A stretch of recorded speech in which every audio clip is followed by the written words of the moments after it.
Lutte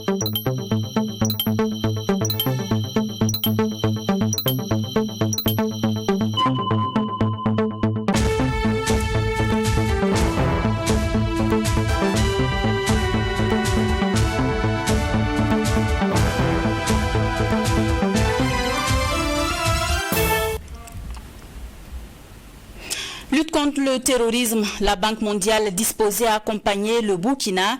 C'est du moins ce qu'a confié le vice-président Afrique de l'Ouest et central du groupe de la Banque mondiale au chef de l'État au cours d'une audience qui lui a été accordée. On en parle en début de journal. Dans ce 20h, on parlera également du dialogue de politique publique initié par le CIFOEB, un dialogue qui vise à améliorer la compréhension publique du dispositif national de lutte contre le blanchiment de capitaux et le financement du terrorisme au Burkina Faso. L'économiste du Faso, l'hebdomadaire qui traite des questions liées à l'économie, célèbre ses 10 ans pour marquer d'une pierre blanche ses 10 ans d'existence en lien avec le contexte national. Le journal a organisé une réflexion pour aider les entreprises de finance et les ménages à faire face aux difficultés financières du moment. On en parle également. Bonsoir et bienvenue dans notre journal. Direction tout de suite la présidence du Faso. Le chef de l'État a accordé une audience au vice-président Afrique de l'Ouest et central du groupe de la Banque mondiale, Ousmane Diagané. La situation sécuritaire est le principal sujet au menu des échanges. La Banque mondiale a exprimé sa disponibilité à accompagner la transition en cours au Burkina Faso. Le résumé de l'entretien avec Abdoulrahimi. C'est un tête-à-tête entre le président de la transition et le vice-président Afrique de l'Ouest et centrale du groupe de la Banque mondiale. Présent au Burkina Faso dans le cadre d'une mission dans la sous-région, Ousmane Diagana a abordé avec le chef de l'État la crise que connaît le Burkina Faso.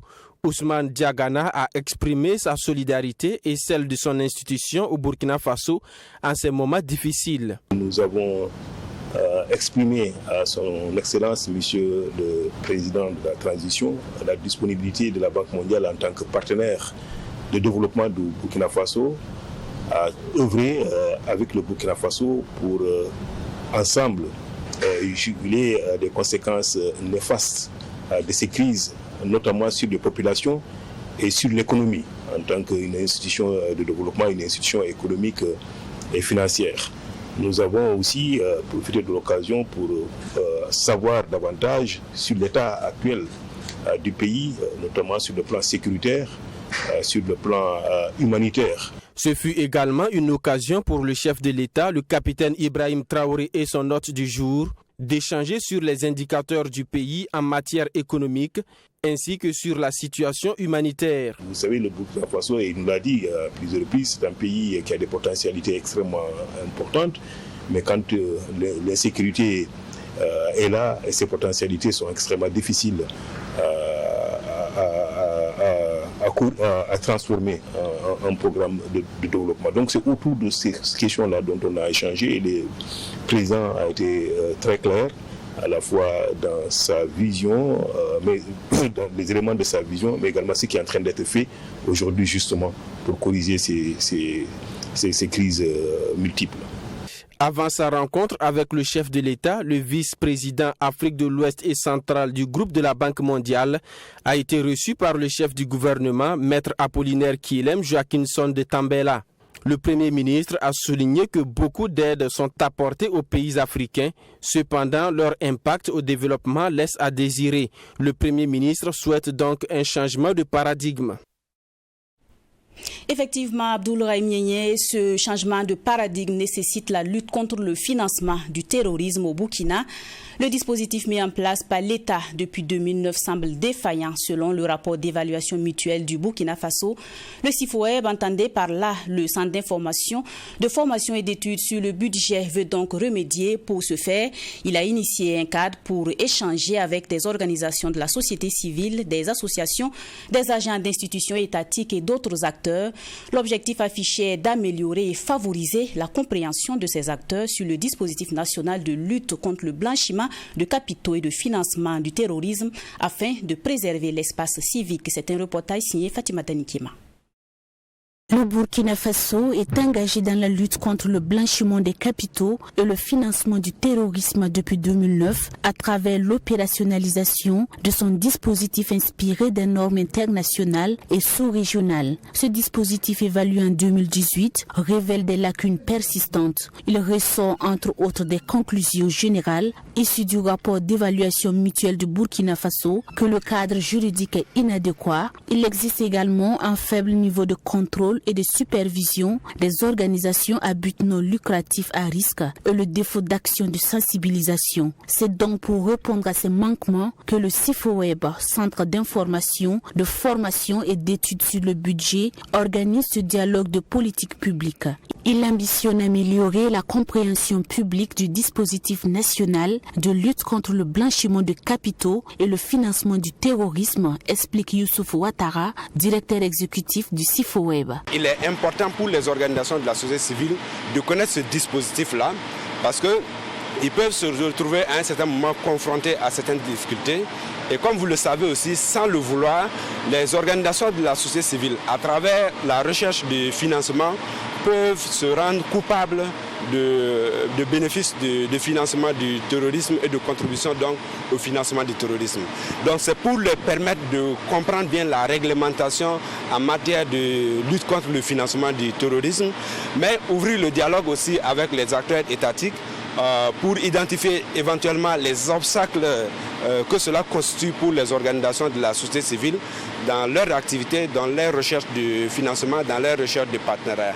Durant les 3 jours de travaux, il sera aussi question d'identifier des actions de renforcement de l'espace civique tout en luttant contre le financement du terrorisme, définir les lignes directrices pour construire la résilience des organisations à but non lucratif face à la lutte contre le financement du terrorisme et adopter une déclaration finale à transmettre aux autorités du pays. Le ministre en charge de l'économie et des finances, Aboubakar Nakanabo, salue l'initiative. Ces activités sont des activités qu'il faut apprécier venant d'organisations de la société civile qui ont fait leurs preuves dans le domaine donc, de l'accompagnement de l'État pour les questions de finances publiques.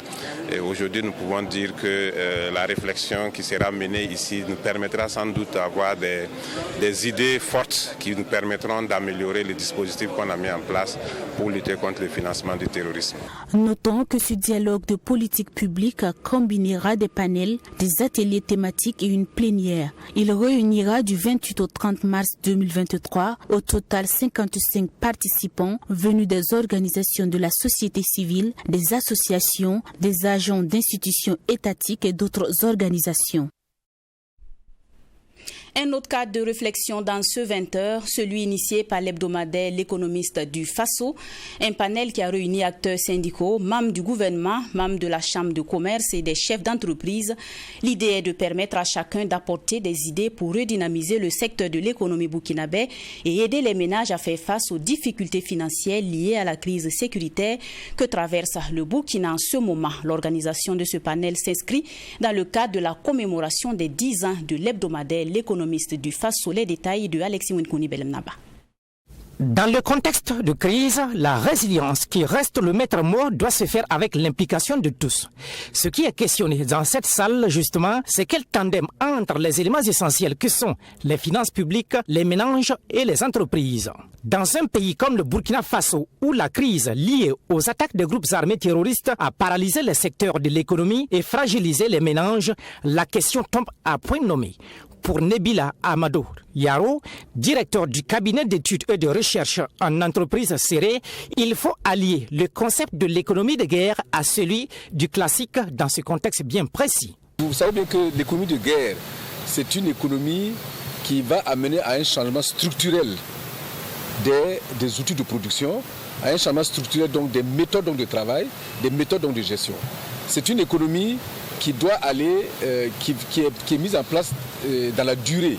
Parce qu'on sait qu'on ne change pas, on ne transforme pas par une économie, une usine de fabrique de ciment en une usine de fabrique de pièces militaires, et ainsi de suite.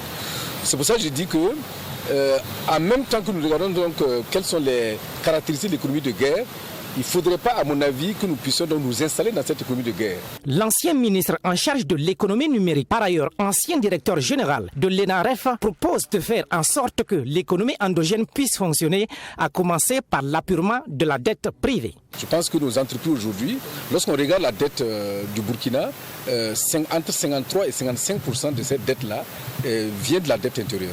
Donc je pense qu'en épurant déjà donc cette dette, on donne un peu de souffle aux entreprises. Ces entreprises donc pourront donc redémarrer et il faut coupler à cela les grands travaux de l'État, parce que l'État sera en mesure également donc de donner donc des grands travaux à l'État ou du moins aux entreprises privées pour pouvoir donc vraiment fonctionner. Ce panel est à l'initiative du journal L'Économiste du Faso. Il a réuni les acteurs syndicaux, la direction des grandes entreprises et le patronat. L'idée de ce cadre d'échange est de permettre à chaque acteur d'apporter sa touche à la redynamisation du secteur de l'économie burkinabé. Comment la résilience de l'un peut impacter l'autre aussi, et de voir comment ensemble on peut réfléchir sur des solutions qui sont réalisables, consensuelles, afin non seulement de gagner la guerre, mais aussi de relancer notre économie. Vous savez qu'on demande beaucoup d'efforts actuellement à tout le monde. C'est que vous qui avez oublié de payer aux taxes de résidence, on vous le rappelle à chaque fois, le carburant monte, tout ça, ça fait partie des efforts qui sont en train d'être faits pour collecter de l'argent pour pouvoir tenir. C'est en marge de la célébration de son 10e anniversaire que ce cadre de réflexion et de partage d'expériences s'est tenu. Dans cette même dynamique, une formation en journalisme économique au profit des médias est prévue. L'Économiste du Faso a en projet le lancement du club de l'économiste. C'est un secret de polichinelle. La Cour pénale internationale a émis le vendredi 17 mars dernier un mandat d'arrêt contre le président russe Vladimir Poutine. Il est accusé de crimes de guerre pour la déportation d'enfants ukrainiens en Russie et pour les transferts forcés d'autres enfants dans l'est du pays. Quelles sont les implications géopolitiques de ce mandat d'arrêt? Quelle suite réservée à ce mandat d'arrêt quand on sait que la Russie et l'Ukraine ne sont pas membres de la CPI? Les réponses du professeur Ouseni Ili dans ce téléma que nous propose Maxime Jean-Eudes Bambara. Le mandat d'arrêt émis vendredi 17 mars dernier par la Cour pénale internationale CPI contre le président russe Vladimir Poutine laisse interrogateur sur le plan géopolitique, selon le professeur Ouseni Ili, juriste de formation et enseignant-chercheur. Pour ce dernier, ce mandat d'arrêt est étonnant, d'autant plus que c'est contre un État, membre permanent du Conseil de sécurité de l'ONU et détenteur d'une arme nucléaire. Dans tous les cas, ce n'est pas la Russie qui va livrer Vladimir Poutine, c'est son président en exercice, donc ça c'est exclu. Maintenant, la CPI a des moyens de faire arrêter le président lorsqu'il est de passage ou de transit dans des pays qui sont partis au statut portant création de la CPI. Voilà. Mais même là, ce n'est pas évident parce que je pense que si le président russe entreprend des voyages, c'est certainement dans des pays amis et je ne vois mal un pays ami procéder à l'arrestation d'un président d'un pays ami. Le professeur Ili s'interroge sur la suite à réserver à ce mandat d'arrêt, la Russie et l'Ukraine n'étant pas membres de la CPI, même si Kiev reconnaît la compétence de la Cour pénale internationale. Par ailleurs, des mandats d'arrêt émis par la CPI sont restés sans suite dans le passé. L'exemple le plus récent est celui lancé en mars 2009, puis en juillet 2010 contre l'ancien président soudanais Omar el-Béchir, accusé de crimes contre l'humanité et génocide dans la guerre civile au Darfour. Peut-être contenter les Occidentaux. Alors, si c'est là, bien sûr, on a vu que la plupart des pays occidentaux ont apprécié positivement ce mandat. Et peut-être aussi pour un peu, entre guillemets, emmerder, si je peux utiliser le mot, Vladimir Poutine, c'est tout. Parce qu'effectivement, ça peut restreindre plus ou moins ses déplacements et ça va lui faire poser des questions quand il va aller dans tel ou tel pays. En réaction à ce mandat d'arrêt, la Russie a annoncé lundi 20 mars l'ouverture d'une enquête pénale contre le procureur et 3 juges de la Cour pénale internationale. Et pour le professeur Ili, la non-exécution de ce mandat peut discréditer la Cour pénale internationale. Si vous lancez un mandat que vous savez pertinemment que ça ne va pas être exécuté, ça peut créer des soucis de légitimité ou en tout cas de sérieux de cette cour-là, puisque comme je l'ai dit, ce n'est pas le premier mandat. Sinon, au-delà de ça, c'est vrai qu'il y en a des gens, notamment l'ancien président russe, qui a demandé à ce qu'on lance un missile contre la CPI. Mais bon, je pense que ça c'est peu probable, parce que la CPI quand même est aux Pays-Bas. Les Pays-Bas, c'est un membre de l'OTAN. Donc, je ne pense pas que ça puisse déclencher des hostilités de type militaire de la part de la Russie. En rappel, le président russe Vladimir Poutine est suspecté de crimes de guerre pour la déportation d'enfants ukrainiens en Russie et pour les transferts forcés d'autres enfants vers les territoires occupés de l'Est du pays. La commissaire russe aux droits de l'enfant est aussi sous le coup d'un mandat d'arrêt. Il porte sur la déportation de centaines d'enfants retirés d'orphelinats et de foyers en Ukraine et qui auraient été donnés à l'adoption en Russie. Nous rejoignons à présent les membres de l'Union nationale pour le rayonnement de la vie scolaire au ministère en charge de l'économie, de l'éducation nationale plutôt. Mobilisés ce matin, les personnels revendiquent leurs indemnités spéciales de logement. Ils revendiquent aussi l'application du décret numéro 2008-373 portant organisation de l'enseignement secondaire. Si rien n'est fait, ils menacent d'aller en grève les 3 et 4 avril prochains. Mamidriana Kamabou, témoignage. C'est un mouvement d'humeur calme et aucune marche de contestation. Assis ou debout, ces assistants, attachés et conseillers d'éducation devant le ministère en charge de l'éducation nationale, expriment leur mécontentement par rapport aux injustices subies selon eux par les agents de la vie scolaire. À travers cette manifestation, ces agents demandent au gouvernement l'application du décret 2008 portant organisation de l'enseignement secondaire du 2 juillet 2008 et de tous les avantages qui en découlent. Ce décret prend en compte l'extension de l'indemnité spéciale de logement à tous les agents de la vie scolaire. Le personnel d'encadrement nous a refusé beaucoup de choses, par exemple l'octroi de l'indemnité de logement. Et la vie scolaire n'a pas été associée. Ils ont augmenté tous ceux qui sont, en tout cas, sur le terrain et laissé la vie scolaire. Pourtant, nous sommes sur le terrain aussi. Donc, nous réclamons vraiment qu'ils corrigent cette injustice vis-à-vis de la loi. Outre cela, ce mouvement se veut, selon les initiateurs, un rappel pour la satisfaction d'autres points de revendication. Les plus importants sont l'évacuation de toute la cohorte des assistants d'éducation dans un délai de 2 ans maximum, la formation continue au profit des AVS, le respect du ratio de 2 classes par assistant attaché d'éducation à travers la prise d'un arrêté ministériel définissant clairement les SOG, la participation de tous les AVS au secrétariat des examens scolaires, BPC, CAP, BP, BAC, y compris les agents dont les établissements abritent des centres secondaires. Ces agents revendiquent aussi la prise en charge de l'évacuation des élèves victimes de malaise pendant les cours. Dans les tests, on dit qu'un élève tombe, on doit assister, ou bien on va assister à l'évacuation. Voilà, mais nous, assister à l'évacuation, c'est quoi? Nous devons être là. Il va falloir peut-être qu'une ambulance soit là, ou bien on va trouver quelque chose pour venir prendre l'élève et puis nous allons l'accompagner. Mais c'est le contraire. Nous sommes obligés de prendre nos engins, des collègues qui partent et puis tu pars seul. Voilà, les premiers soins. Voilà, il va falloir dégager quelque chose. Tu vas aller soigner un élève. Bon, les parents vont venir. Bon, souvent tu vas voir que c'est compliqué. L'Union nationale pour le rayonnement de la vie scolaire a soumis leur plateforme revendicative au premier responsable du ministère de l'Éducation nationale. La remise se fait à huis clos. Ces agents souhaitent que les autorités portent une attention particulière à leurs revendications. S'ils n'obtiennent pas gain de cause, une grève de 48 heures est annoncée sur l'étendue du territoire national, allant de lundi 3 avril au mardi 4 avril prochain.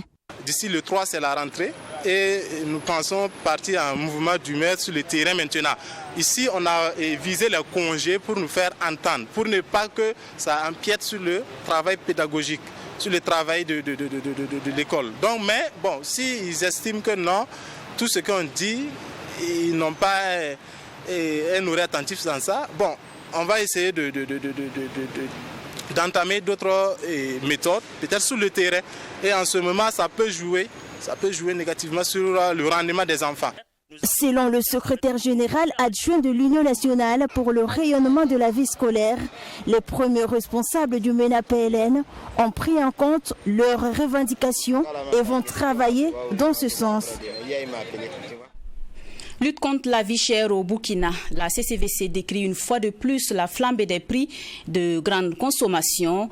Dans une déclaration en date du 22 mars, elle dénonce l'incapacité du pouvoir de la transition à répondre aux attentes des populations. Vous entendrez tout de suite un des membres de cette coordination qui revient sur l'enquête terrain et propose des solutions pour soulager un tant soit peu les populations. Un entretien réalisé par Nadine Zongo. 3 augmentations en moins d'un an à hauteur de 235 francs sur le litre d'essence. C'est quand même du jamais vu dans notre pays. La flambée des prix des produits de grande consommation, une fois de plus décriée par la CCVC, coalition de lutte contre la vie chère, la corruption, la fraude, l'impunité et pour les libertés. Les récentes augmentations sur les hydrocarbures et les produits de première nécessité sont de trop, explique l'Organisation de défense des droits des consommateurs. Suite à des enquêtes terrain relatives à l'évolution des prix des produits tels que le maïs, le mil, le sorgho, l'huile et le sucre, la structure a fait une déclaration pour encore attirer l'attention des premières autorités. Cette flambée des prix, selon la coordination des CCVC, s'explique par plusieurs facteurs. Il y a le facteur politique. Faut reconnaître que depuis une dizaine d'années, plus d'une dizaine d'années, la CCVC a interpellé le gouvernement pour qu'elle revoie la structure des prix des produits de grande consommation, la structure des prix des hydrocarbures. Mais le gouvernement a fait la sourde oreille jusqu'aujourd'hui. Si on revoyait la structure des prix, on peut diminuer les marges et faire en sorte que s'il y a une augmentation, le consommateur ressente le moins. Mais ce n'est pas le cas actuellement. À cela s'ajoute le faible soutien aux producteurs et l'arrivée parfois tardive des intrants qui affectent la disponibilité des produits tels que le riz et le maïs. Au niveau des hydrocarbures, la coordination estime que des facteurs politiques sont également en jeu. Elle en veut pour preuve la non-augmentation du prix du gasoil. Si on remarque aussi, dans les dernières augmentations du prix des hydrocarbures, on n'a pas touché au prix du gasoil. Ça veut dire que c'est une position politique qui est exprimée afin de permettre un peu à l'industrie de tenir un peu. Donc on aurait pu atténuer, ne pas faire une augmentation telle que nous l'avons ressentie. 3 augmentations en moins d'un an à hauteur de 235 francs sur le litre d'essence. C'est quand même du jamais vu dans notre pays. Et d'autres facteurs qui influent aussi, il y a la question de la recherche effrénée de profit. Avec les dernières pénuries qui ont été ressenties au niveau du pays pour les hydrocarbures, on a vu que le prix du litre est allé parfois jusqu'à 3 000 francs au niveau de Ouagadougou. Et pour ce qui est des facteurs qui ont contribué à l'augmentation des hydrocarbures, Dominique Yamiogo ajoute que le contexte international a joué en défaveur du Burkina Faso. Et pour apporter des solutions à la situation, la coordination des CCVC propose la subvention des secteurs stratégiques pour soulager un tant soit peu les populations. Donc, il y a des secteurs vraiment stratégiques qu'il faut regarder. Il faut les subventionner. Hein. Il n'y a pas d'autre moyen, il n'y a pas d'autre voie. Il faut subventionner pour que l'eau, l'électricité soient à la portée des populations. Il faut aussi que l'essence qui permet à tout le monde de circuler, de travailler, de fonctionner, il faut que l'essence soit à la portée des populations. Ce sont des domaines régaliens et c'est pour ça que l'État doit avoir un regard. La subvention des secteurs régaliens, c'est la proposition de la coordination des CCVC. Outre cette proposition, elle appelle le gouvernement à se pencher sur l'augmentation du SMIC afin de permettre aux petits ménages de survivre. Nous en venons à cette cérémonie qui récompense les acteurs du monde de la musique rap au Burkina. La 2e édition est prévue se tenir le 24 juin prochain du côté de la salle des banquets de Ouagadougou 1000. Les organisateurs ont convié la presse pour dérouler le programme de l'activité. Et pour cette 2e édition, ils promettent un spectacle en lieu et place d'une cérémonie classique.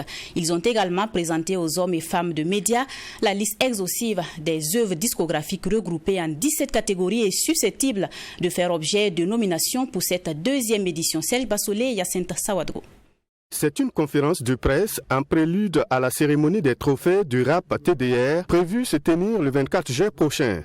Cette cérémonie qui récompense les acteurs du rap burkinabé est une initiative du label de production 8e Sens. Pour le commissaire général des trophées du rap, Jérémy Ouattara, l'objectif de cette TDR est de valoriser le hip-hop burkinabé et permettre que les rappeurs burkinabés occupent une place de choix dans l'univers musical burkinabé et partout ailleurs dans le monde. Un album, c'est important. Pourquoi? Parce qu'il y a beaucoup de gens qui sont dans la musique, qui ont fait des hits, mais le fait d'avoir un album montre le sérieux que tu portes au travail que tu fais déjà.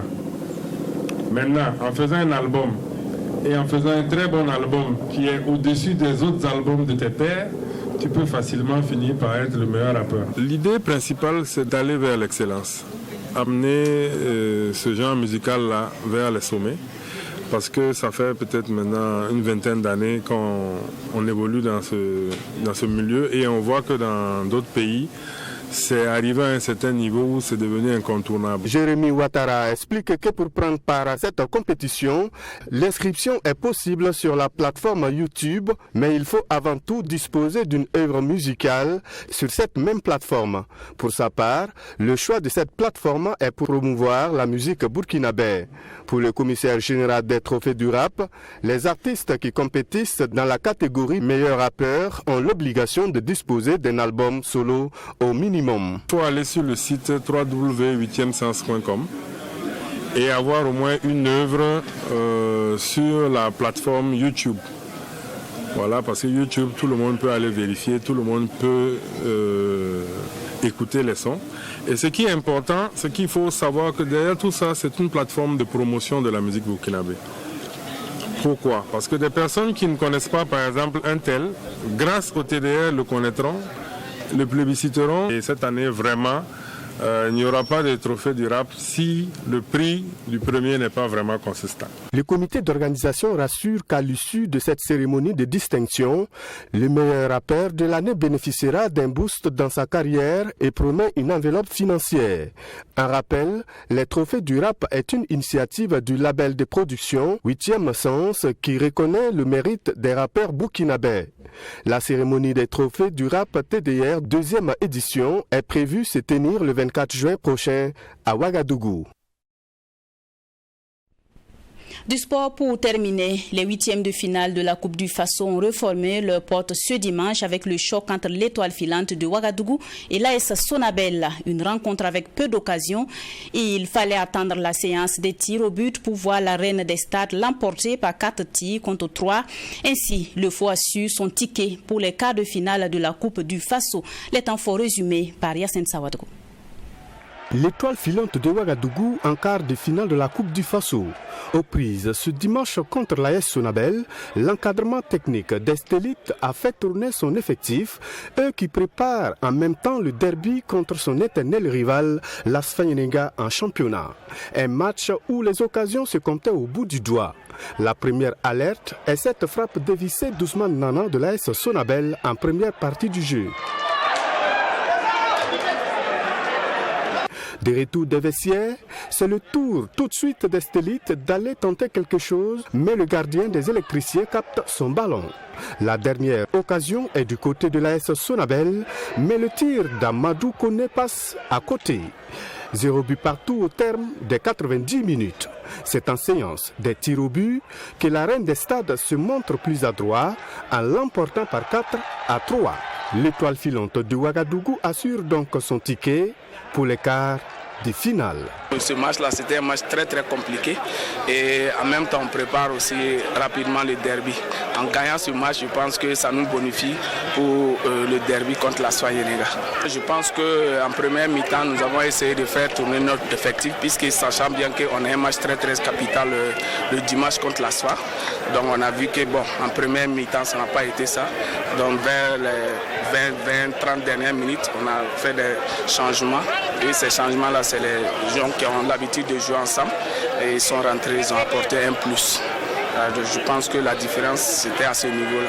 Fini donc le parcours des électriciens en Coupe du Faso. Le regard est maintenant tourné vers le championnat avec pour seul objectif le maintien. On a laissé l'étoile filante y croire. Et bon, c'était devenu un peu compliqué. En deuxième but, on a été poussé. On s'est créé quelques occasions, mais bon, ça n'a pas marché. Voilà, bon, les tirs au but, c'est celui qui a plus le baraka qui l'emporte. Voilà, donc félicitations à l'étoile filante. Et c'est le maintien. On va continuer la lutte. Voilà, c'est la seule compétition qui nous reste. Donc on va se remobiliser pour cette compétition. L'étoile filante de Ouagadougou rejoint donc les équipes comme l'AS Douane, le Salitas, l'AS Fanyenenga, l'AS Police, le Majestic, COSAF et Vitesse FC, qualifiés pour les quarts de finale de la Coupe du Faso. Voilà, on s'arrête là pour cette édition. Merci de l'avoir suivi. On se retrouve demain 20h pour d'autres actualités. En attendant, prenez soin de vous pour mieux prendre soin de vos proches. Bonsoir.